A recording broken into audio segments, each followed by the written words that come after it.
Maganda ang solar, especially sa panahon ngayon, summer. So, in the quest of lowering overall system resistance, kasi the more resistance, the more mabilis malobat yung battery, kasi nagiging parasitic loss yung mataas na resistance. So, ang ginawa ko doon sa inverter kung sinasabi nilang basura lang, yung mga iba kasi kung makalait ng post ng iba, ginagawa nilang big deal. Hindi ako nag-e-endorse, hindi ako gumagawa ng commercial, hindi rin ako artista, wala akong pinopromote. Ang pinopromote ko yung sarili kong idea. So, para makatulong sa mga iba na nasa small setup lang din, kahit pa paano maibsan yung hirap at makatipid sa kuryente. So, ito ang mga ginawa ko. Yung basura kong inverter, nilagyan ko na lang pinalitan ko ng brass, positive and negative post. Short cable lang ang ginagamit ko, very short lang, kasi nga ang objective is ibaba ang overall resistance. Tapos sa battery case ko, kahoy lang yan, 13.4. Meron akong shunt. Ang shunt ko, ayan, ano ba rating na to? 600. Ayan,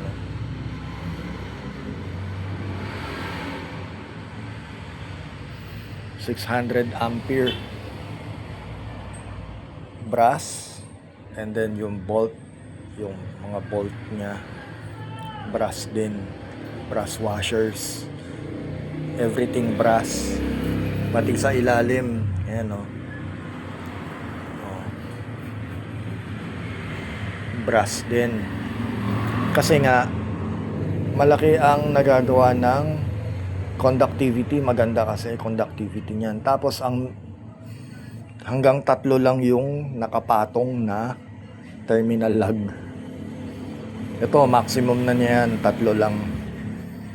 Higit pa dyan, tataas na yung resistance na naman.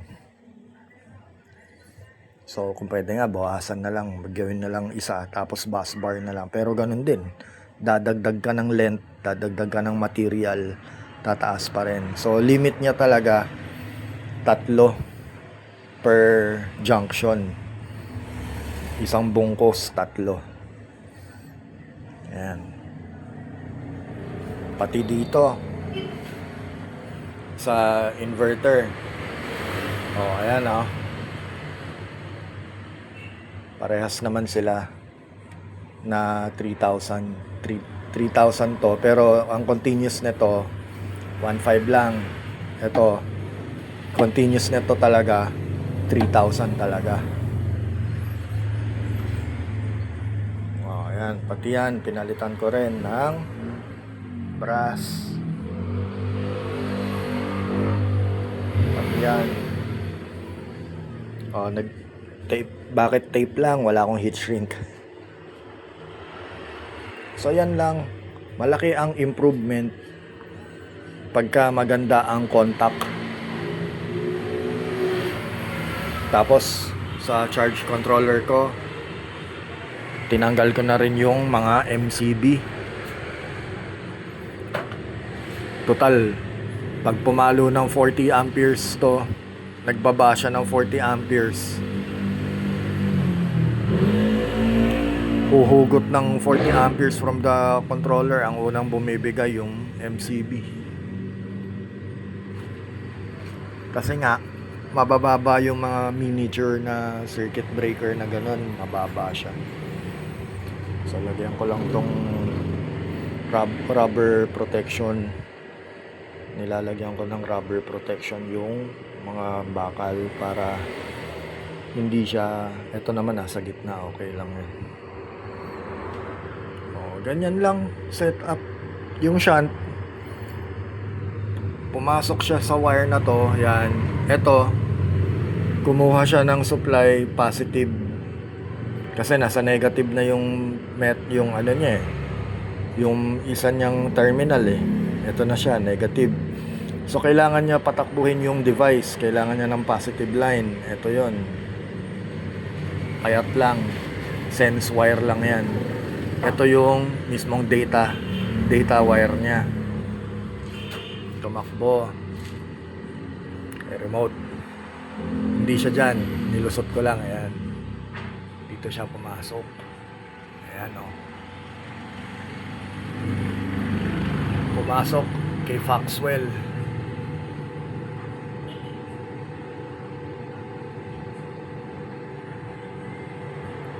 May temperature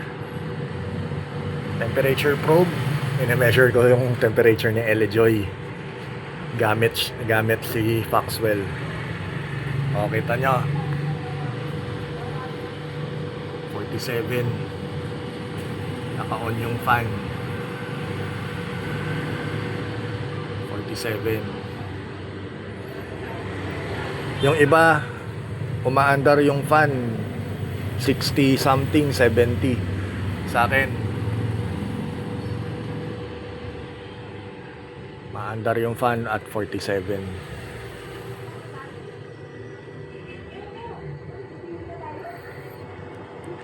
Di kailangan gumastos ng mahal para magkaroon ng reliable at medyo powerful system na. Kailangan mo lang malaman yung dynamics. Lalagay ko tong cover dito.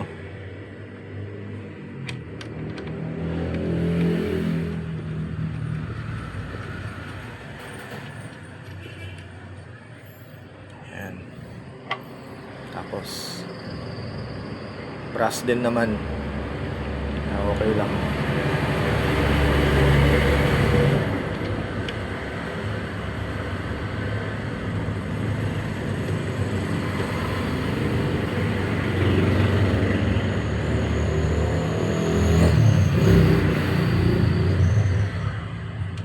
Okay. Oo, 'di ba?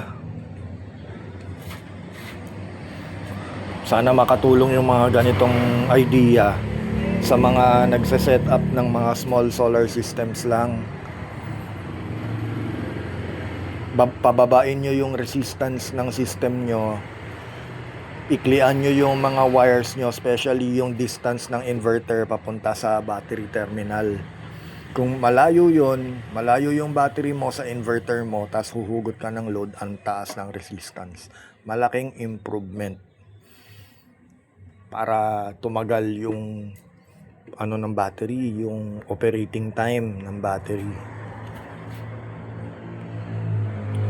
13.4 nga na ako ngayon.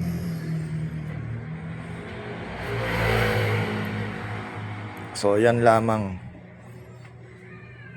Si Kings 50 Hz yan. Alam ko naman na 50 Hz to. Pero as long as you know how to operate things, kung dual frequency naman yung appliance mo, pwede mo gamitin.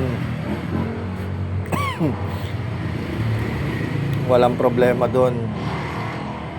Pero kung yung mga motor na malalaki, like yung mga water pump, yung mga booster pump, tapos ganito patatakbuhin mo, baka rated at 60, tapos 50 to, baka hindi niya hindi optimal.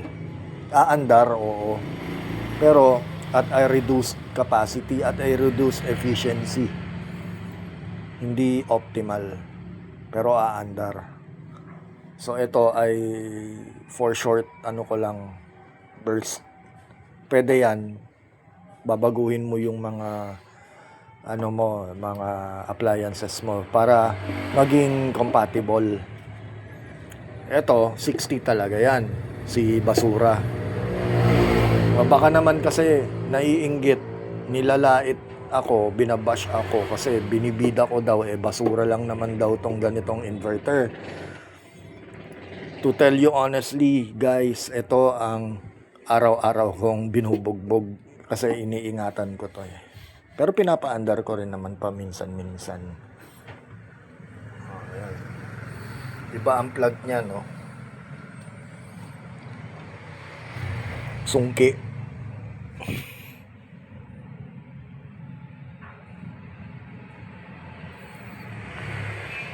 Sungki ang plug niyan.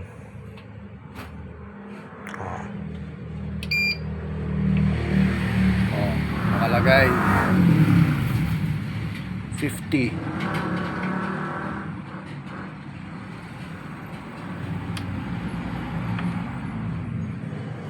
Hertz.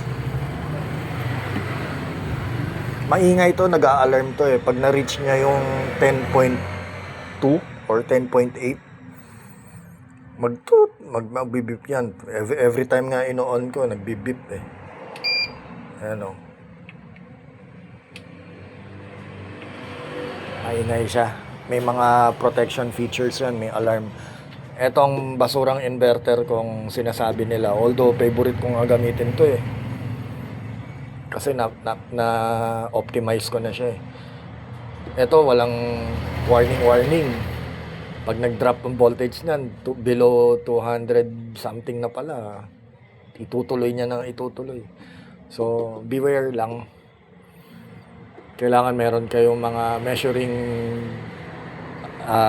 measuring tools katulad nito.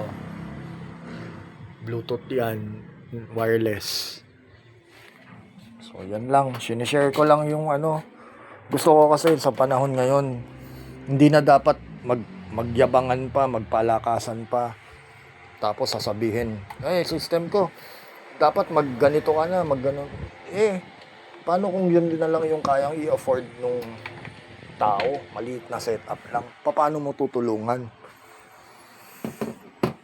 Katulad yan, small setup lang ako, nag-start. Ayan. Patay ko na yung flash. Yan lang siya. Ang chart ko ngayon. Tingnan ko yung yung history. Today, ayan So anong oras na ngayon? 13, 14 hanggang 24 yan eh. For isang 24-hour cycle yan eh. So nasa kalahati na siya. Ito na yung mga na-generate niyang data. Sa current yan, sa voltage. Ito yung voltage ko. Uy, nag-drop po. Nag-drop yung voltage ko. Nag-drop yung voltage. Tapos nag-climb ulit. Ayan, nag-drop pa ng isa doon.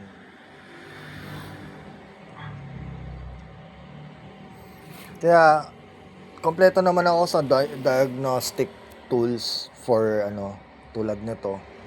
May isa pa akong shunt na nakatago dun sa box ng inverter.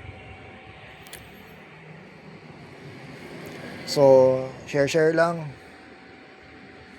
Sa protection feature, sa setting, ito, sa battery, state of charge 100, depth of discharge ko 10%. Tignan nyo na lang, full charge voltage 14.6. Calibration na iba dyan. Current calibration, voltage calibration, calibrate. Tapos meron pa protection features. Ayan. Low voltage.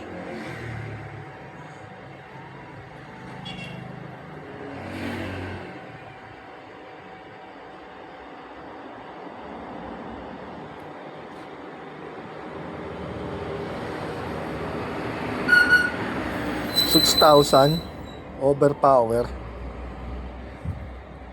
Kasi yun yung niya maximum niya na kaya niya i-hit. Yun yung search rating niya, 6,000.